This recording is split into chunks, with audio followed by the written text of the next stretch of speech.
percayakan hidup kami hanya kepadamu ya Tuhan.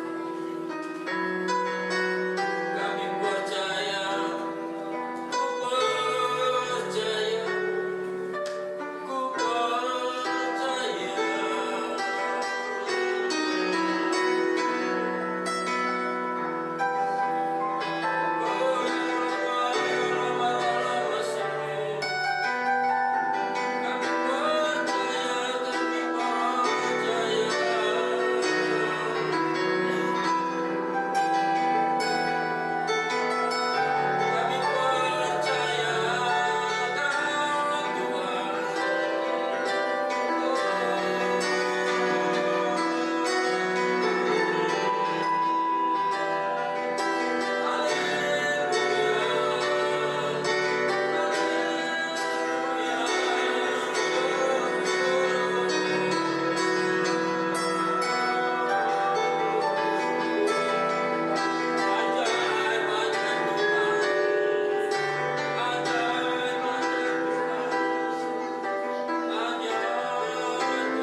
Kami percaya,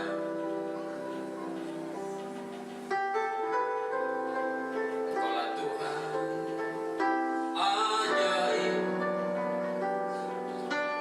Engkau yang mengetahui setiap jalan-jalan hidup kami Tuhan. Setiap proses yang kami alami, setiap proses yang kami jalani, kami percaya.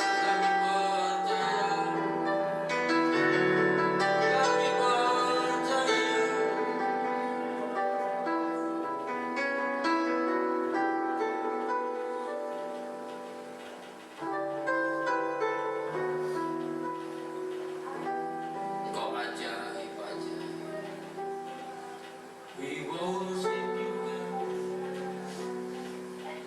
Kami menyembah-Mu ya Tuhan,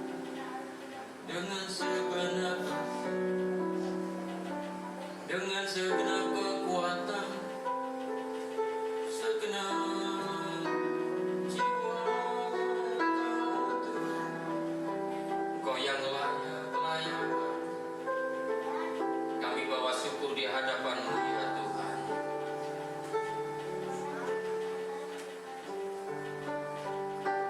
Berikan syukur ya Tuhan. Kami berikan syukur, hormat, pengagungan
pagi hari ini saya harapkan dan saya minta kita semua agak bersabar sedikit, bertahan sedikit. Kita akan membahas, bahkan mengupas satu dua. Oh, ada yang belum dapat.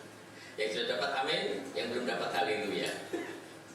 1, 2, 3. Buatlah rancangan, tetapi akan gagal juga. Ambillah keputusan, tetapi tidak terlaksana juga. Sebab Allah menyertai kami.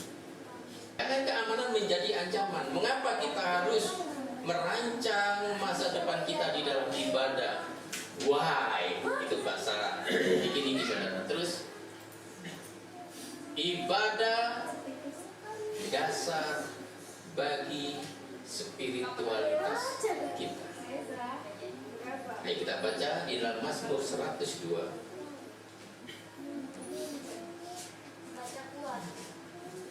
Jadi hashtagnya pagi hari ini percaya saja. Haleluya. Percaya saja. Ya Pak, kerjakan gaji gitu aja. Kerja saja. Capek, semangat saja. Rasa kayak mau batuk, pilek, flu, demam begini, ibadah saja. Susah amat saudara. Kekristen nggak ada urusan saudara, kelemahan saudara, molor waktunya saudara, nggak ada urusan. Urusan kita ini sudah anugerah selesai. Kita baca bersama-sama. 1, 2, 3. Beribadahlah dengan, datanglah di hadapannya dengan selesai. Nggak ada urusan saudara. Saudara mau di rumah sudah masak atau belum, ada beras atau enggak. Saudara siap sanggup bisa bawa persembahan atau enggak. Sorry ya, pelayanan di tempat ini. Yang penting ada bensin sampai di tempat. Haleluya. Wah Pak, kata saya dimasukin, Pak ada lihat dari mimbar nih. Saya nggak ada urusan dengan itu saudara. Tuhan menyelidiki hati kita. Tuhan tidak menyelidiki hatiku, amin. Tuhan yang mengetahui segala sesuatu. Sekali lagi jangan jadi manusia atau menggantikan waktumu saudara mendengar di YouTube. Sehebat apapun itu pendeta, seenak apapun lagunya, yang saudara dengar bukan lagunya, bukan syairnya, musiknya, suaranya. Namanya kalau suara kita kiri-kiri, kami memuji kebesaran-Mu. Itu saya 30 tahun yang lalu. Tapi saya bawa hidup saya di hadapan Tuhan. Lihat kayak nanya, adik sudah tidur, ibu adik sudah tidur jam 2. Saya nyalakan keyboard, saya nyanyi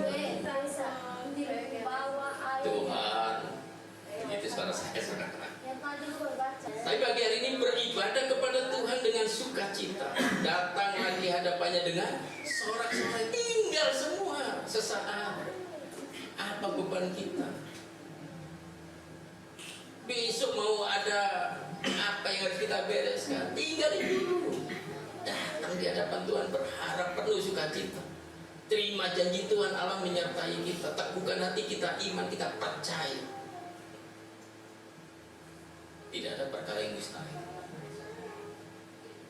Saudara jangan tergiur ya. Entah mama-mama, mungkin bapak juga. Bisa di luar negeri bisa. Hashtag kabur aja. Tadi Tuhan tahu dari mimbar ini, hashtagnya sekarang percaya saja. Kolose 3 ayat 23-24. Karena ibadah adalah dasar bagi kehidupan spiritual kita.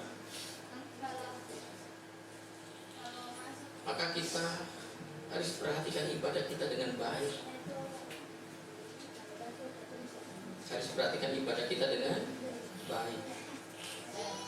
Karena ibadah 1 minggu 1 kali ada di gereja.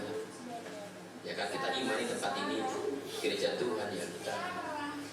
Tapi di sisi kerohanian gereja juga kehidupan kita. Tidak tahukah kamu bahwa hidupmu, tubuhmu adalah bait Allah? bangun pagi, tentukan arah. Bahkan yang terbaik itu yang menentukan detik, menit, langkah selanjutnya. Dan itu akan menata masa depan kita. Ayat 20 3:24, 1, 2, 3. Apapun juga yang kamu berbuat, berbuatlah dengan segenap hatimu, seperti untuk Tuhan dan bukan untuk manusia. Kamu tahu bahwa dari Tuhanlah kamu akan menerima bagian yang ditentukan bagimu sebagai upah. Kristus adalah Tuhan dan kamu, saudara perhatikan, Kristus adalah Tuhan dan kamu adalah hambanya. Tapi saudara bikin seperti apa Tuhan saudara? Zaman ini saudara ngeri. Allah dijadikan objek, Allah dijadikan pengaruh, Allah dijadikan suatu kuasa. Tapi Allah tidak dijadikan sebagai subjek. Dia Allah Maha Kudus, Dia Allah Maha Besar, Allah dahsyat. Tapi seringkali kita menaruh di dalam hati kita, mengesampingkan pribadinya. Justru penghalang-penghalang itulah yang membuat kita keluar dari setiap perencanaan kita. Next. Apa yang menghalangi saudara? Yang pertama adalah pengaruh. Pengaruh apa? Teknologi. Jangan main-main saudara. Saya hari-hari ini keras, disiplin. Ya, anak perempuan cuma satu saudara. Kalau hilang saya mengasihi dia, mencintai dia, menyayangi dia. Dari disleksia saya doakan Tuhan berikan mujizat. Hari ini terpengaruh teknologi. Saya bilang, HP itu alat. Kamu berangkat sekolah pakai apa? Sepatu. Pulang sekolah copot sepatu. Simpan apa di dalam sepatu kamu pakai? Sama halnya HP. HP itu cuma tools, alat. Jangan kau dikendalikan. Pulang sekolah HP taruh di dalam sepatu. Sama dengan kaos kaki. Kapan dibutuhkan? Yang pada saat dibutuhkan. Bukan HP menguasai hidupmu. Kamu percaya apa yang Papa katakan? Engkau salah memprioritaskan, engkau gagal masa depan. Engkau salah menempatkan dia sebagai tool, sebagai alat yang memudahkan kita. Dia menjadi prioritas menggantikan Allah di dalam hidupmu. Engkau gagal. Saya bilang HP itu hanya alat, sama seperti sepatu. Pulang sekolah copot sepatu, taruh kaos kaki di dalam sepatu, sama halnya HP, taruh dalam sepatu. Susah saudara ya. Maafkan hamba. Pak, kalau bisa jangan tetap begitu Pak. Cara mau kasih lepaskan mana ini Pak? Gampang saudara. Gembok dan cerai. Tapi saudara gantung di sotong rumah. Dapat lampu itu baru ambil. Tapi persoalannya adalah hati yang sudah terikat. Pengaruh itu ada spiritnya. Kalau kita nggak bisa lepas itu berarti sudah terikat. Itu spirit saudara. Tapi kalau kita bijak, saya katakan saudara akan punya skill of living. Di mana skillnya? Bukan hanya kecakapan yang saya kemarin sampaikan, Pak Ceki bisa, saya bisa nyolder, Pak Enes mungkin bisa transaksi, masing-masing kita punya.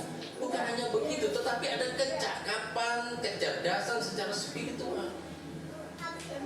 Saudara bisa menempatkan Allah kita di dalam nama Tuhan Yesus Kristus yang adalah Tuhan, dan kita hamba Dia semakin bertambah-tambah, kita semakin berkurang. Tetapi persoalannya hari-hari ini kita nggak mampu merancangkan masa depan karena apa? Tidak mampu menempatkan Yesus di atas segala-galanya. menjadikan saudara gagal. Wih, doanya jangan ngomong begitu. Firman Tuhan menetapkan, menentukan. Kan pilihan di tangan kita, saudara.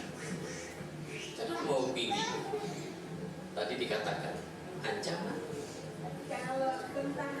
atau keamanan, berkat untuk hidup, berhasil gagal. Itu pilihan, keputusan di tangan kita.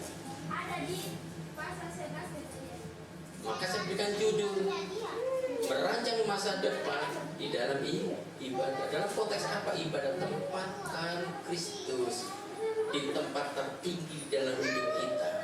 Sembah Dia, puji Dia, layani Dia. Apa saja yang kau lakukan, lakukan buat Tuhan.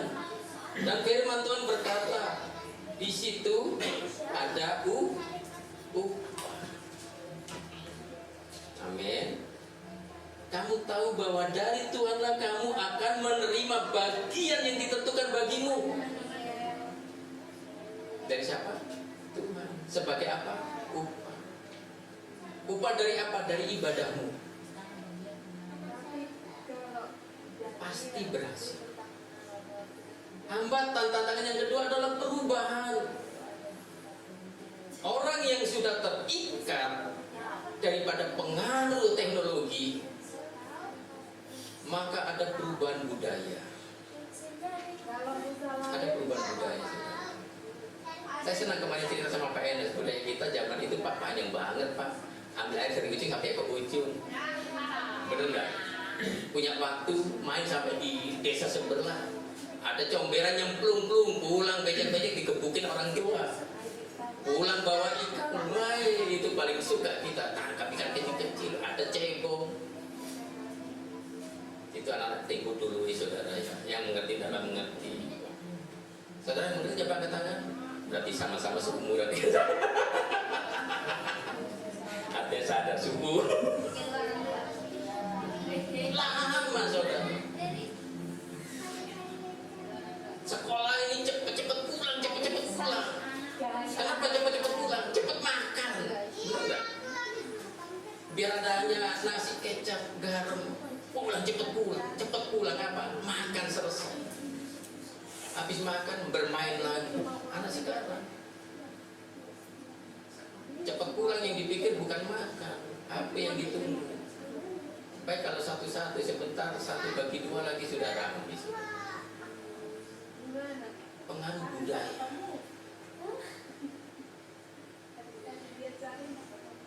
Tingkat disiplinnya beda. Ini yang menjadi tantangan kita, terpengaruh dan menjadi berubah nilai-nilai hidup, nilai budaya berubah dan akhirnya menjadi gaya hidup. Kan sudah menjadi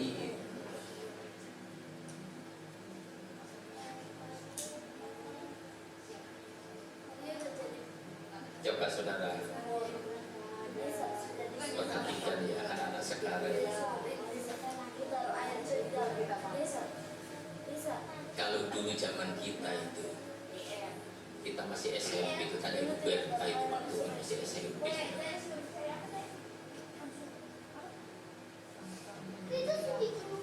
Kalau kita jalan di depan kelas itu, anak-anak zaman dulu depan personalnya gimana tuh? Mana-mana bersih, bener kan? Pengalaman saya kelas 1, kelas 2A, ada anak kelas 1 jalan diam-diam begini, dia sorong kertas saudara.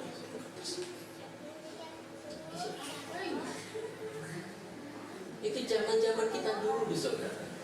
Bahagianya kita hanya kertas sepotong, belum dolar saudara. Habis itu mereka curi-curi ya. Kita sekolah, model sekolah Belanda kan dia punya jendela tinggi begini. Yang istirahat itu nanti kan sudah bikin barisan. Itu dunia zaman kita.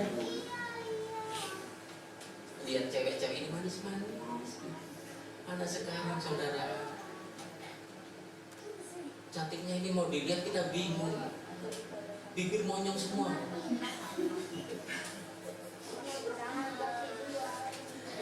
Bingung. monyong ini memang senyuman yang manis, atau memang monyong ini sembunyikan gigi yang agak nonjol sedikit, atau bagaimana? Ini menjadi gaya hidup, saudara. Coba saudara lihat, hampir 99,9%. Yang 1% itu hanya saya saja kayaknya enggak. Mau yang muda, mau yang anak, mau yang tua, mau yang kantoran. Ini pengaruh budaya, saudara. Dan saudara tinggal klik saja, mau klik start, ya sudah selesai. Hashtagnya kelar hidup lu.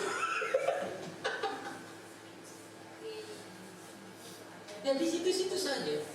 Tetapi kalau kita mau submit yang nggak kelihatan itu, Yesus berkata gini, nyala dari apa? Pencobaan. Hanya satu kalimat yang diucapkan pencobaan daripada godaan iblis. Hanya dia submit aja.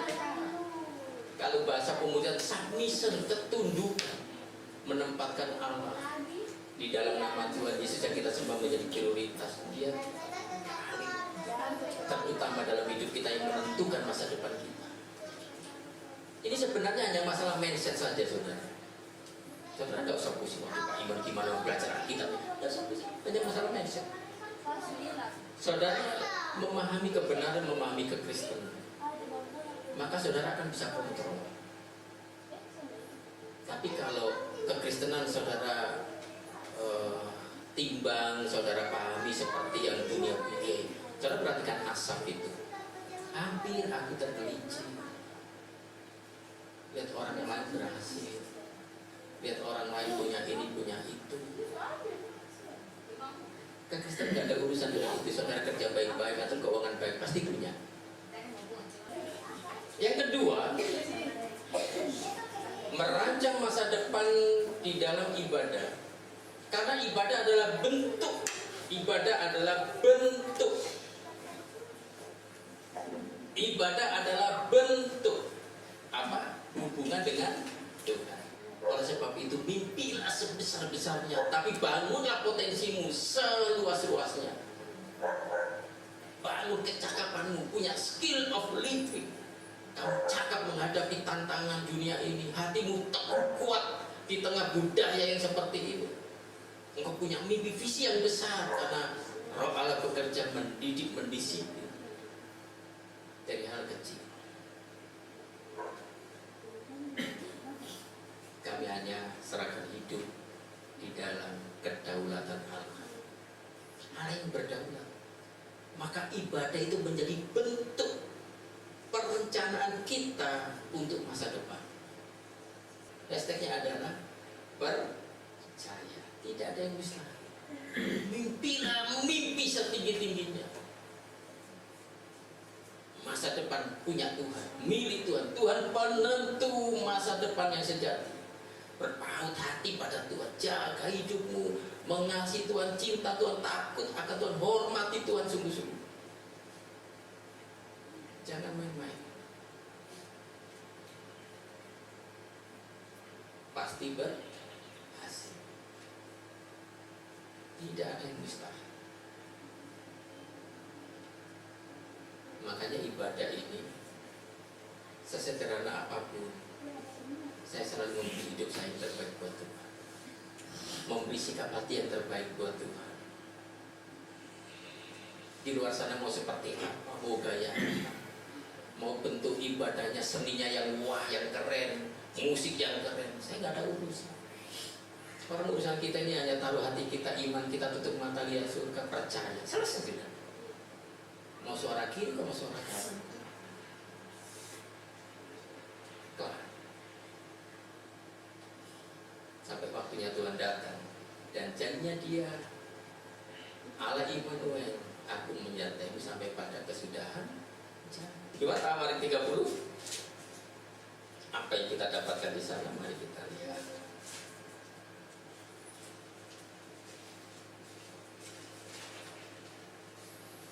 Hizkia merayakan Paskah. Kemudian Hizkia mengirim pesan kepada seluruh Israel dan Yehuda,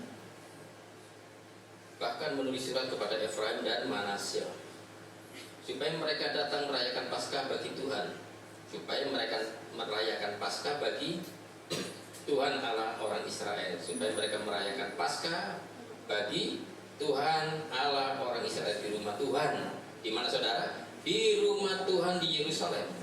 Raja bersama-sama para pemimpin dan seluruh jemaat di Yerusalem merencanakan untuk merencanakan untuk merayakan Paskah pada bulan kedua, karena mereka tidak dapat merayakannya pada waktunya sebab para imam belum memutuskan diri dan jumlah yang cukup dan rakyat belum berkumpul di Yerusalem. Rancangan itu diterima baik oleh raja dan seluruh jemaat. Mereka memutuskan untuk menyiarkan maklumat di seluruh Israel dari Berseba sampai Dan, supaya masing-masing datang ke Yerusalem merayakan Paskah bagi Tuhan Allah Israel, karena mereka belum merayakannya secara umum seperti ada tertulis. Maka berangkatlah penyuruh-penyuruh cepat ke seluruh Israel dan Yehuda membawa surat dari raja dan para pemimpin dan mengatakan sesuai dengan perintah raja, hai orang Israel, kembalilah kepada Tuhan. Hai orang Israel, kembalilah kepada Tuhan Allah Abraham, Ishak dan Israel, maka ia akan kembali kepada yang tertinggal daripada kamu, yakni mereka yang terluput dari tangan raja-raja Asyur. Janganlah berlaku seperti nenek moyangmu dan saudara-saudaramu yang berubah setia terhadap Tuhan Allah nenek moyang mereka, sehingga ia membuat mereka menjadi kedahsyatan seperti yang kamu lihat sendiri sekarang. Janganlah tegak-tengkuk seperti nenek moyangmu. Serahkanlah dirimu kepada Tuhan dan datanglah ke tempat kudus yang telah dikuduskannya untuk selama-lamanya, serta beribadahlah kepada Tuhan Allahmu, supaya murkanya yang menyala-nyala undur daripadamu. Karena bila mana kamu kembali pada Tuhan, maka saudara-saudaramu dan anak-anakmu akan mendapat belas kasihan. Anak-anakmu, saudara-saudaramu dan anak-anakmu mendapat belas kasihan dari orang-orang yang menawan mereka, sehingga mereka kembali ke negeri ini. Sebab Tuhan Allahmu pengasih dan penyayang, ia tidak akan memalingkan wajahnya daripada kamu bila mana kamu kembali kepadanya. Ketika pesuruh-pesuruh cepat itu pergi dari kota ke kota melintasi daerah Efraim dan Manasye sampai Zebulon, mereka 1, 2, 3 ditertawakan. 1, 2, 3 ditertawakan dan diolok-olok.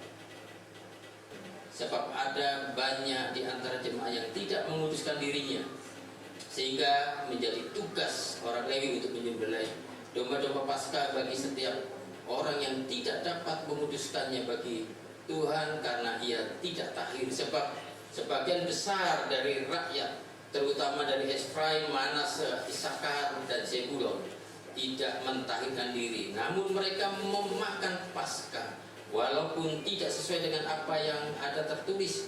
Tetapi Hizkia, perhatikan, berdoa untuk mereka, katanya, Tuhan yang baik itu kiranya mengadakan pendamaian bagi semua orang yang sungguh-sungguh berhasrat mencari Allah, yakni Tuhan Allah nenek moyang, yang walaupun ketahiran mereka tidak sesuai dengan tempat kudus, Tuhan mendengar Hizkia dan membiarkan bangsa itu selamat.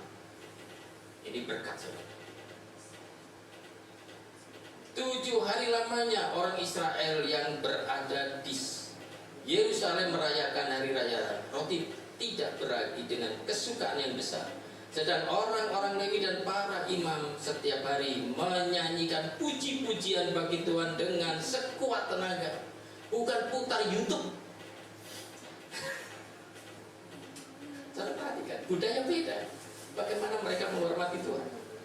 Hizkia mengucap kata-kata pujian kepada semua orang Lewi yang menunjukkan akal budi yang baik dalam melayani Tuhan. Seluruh jemaah Yehuda bersukaria, juga para imam dan orang-orang Lewi dan seluruh jemaah yang datang dari Israel, serta orang-orang asing, baik yang datang dari tanah Israel maupun yang tinggal di Yehuda, maka besarlah kesukaan di Yerusalem, karena sejak Salomo bin Daud raja Israel tidak pernah terjadi peristiwa semacam itu di Yerusalem. Sesudah itu para imam Lewi bangun berdiri dan memberkati rakyat. Suara mereka didengar Tuhan, dan doa mereka sampai 1, 2, 3. 1, 2, 3 tempat kediamannya yang kudus. Siapakah dia? Bukan sekedar pelayanan kita jadi tontonan di YouTube, bukan sekedar konten-konten kita, postingan-postingan kita memberitahukan kepada dunia, tetapi doa kita, harapan kita, masa depan kita sampai ke surga, tempat kediamannya yang kudus di sorga.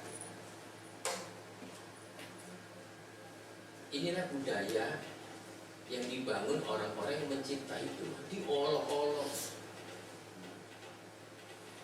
Tapi mereka memberikan sumbangan yang luar biasa. Semuanya terjadi sukacita, sukaria, terselenggara dengan luar biasa hebat. Sampai orang yang mau kena laknat saja, raja berdoa, Tuhan kasihani mereka, Tuhan dengar. Ini seruan seperti apa, saudara?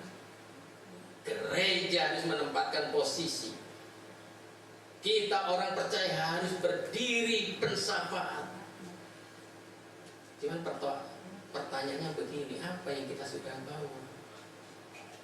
Dikatakan akal budi yang terbaik, saudara. Tapi percayalah, selama hati kita melekat kepada Tuhan, apa sih yang Tuhan tidak perhatikan dalam hidup kita? Masa depan kita, sampai masa depan anak-anak kita percaya kepada Tuhan. Jangan remehkan ibadah. Ini seruannya. Rancangan masa depan dengan ibadah. Karena ibadah itu membangun attitude. Engkau akan datang terbaik dengan akal budimu yang sekuat-kuatnya. Engkau datang dengan energimu. Jadi kan dalam ibadah jangan loyo kayak bebannya. Datang dengan sukacita, sukaria, bahwa percaya bahwa Allah kita yang kita sembah, kita bawa di hadapan Dia, kita bawa korban syukur di hadapan Dia. Berilah hidup. Saudara percaya Tuhan pasti kasih terbaik. Percaya. Gak nyangka nanti bisa.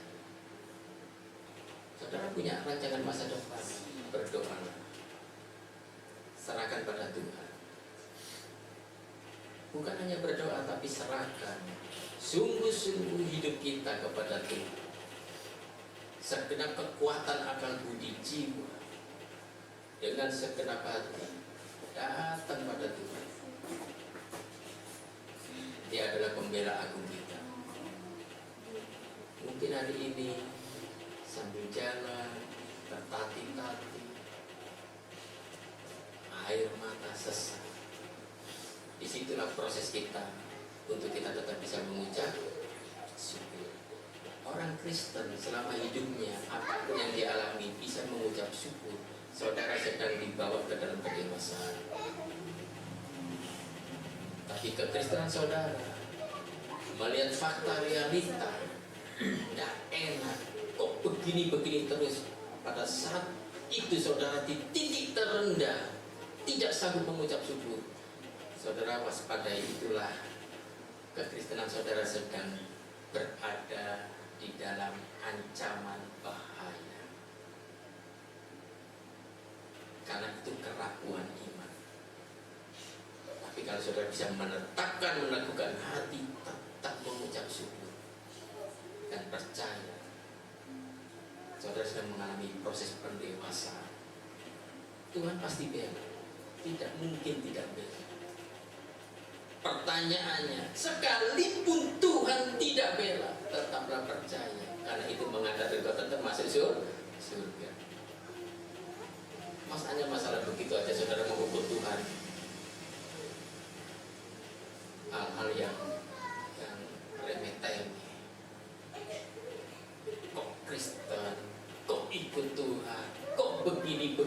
saja, yang lain lebih begini begitu.